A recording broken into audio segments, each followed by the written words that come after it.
ભાઈ એટલે 10 વર્ષનો હોય કે પછી 100 વર્ષનો, બહેન માટે તે હંમેશા વહાલો જ હોય.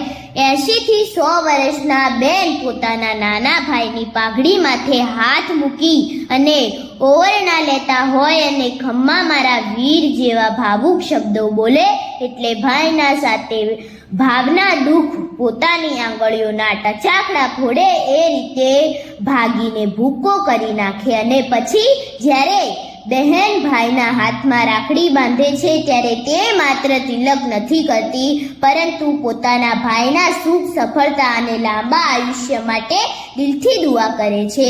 ત્યારે ભાઈ પણ વચન આપે છે કે જીવનમાં ભલે કેટલી મુશ્કેલીઓ આવે પરંતુ પોતાની બહેનનું માન, સન્માન અને ખુશી માટે હંમેશા તેની સાથે ઊભો રહેશે.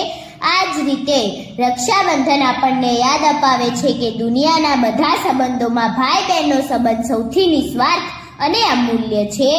આ રક્ષાબંધન પર માત્ર રાખડી જ નહીં પરંતુ પ્રેમ, વિશ્વાસ અને પરિવારના બંધનને પણ વધુ મજબૂત બનાવીએ. તમારા અને મારા વહાલા ભાઈ બહેનોને રક્ષાબંધનની હાર્દિક શુભેચ્છાઓ.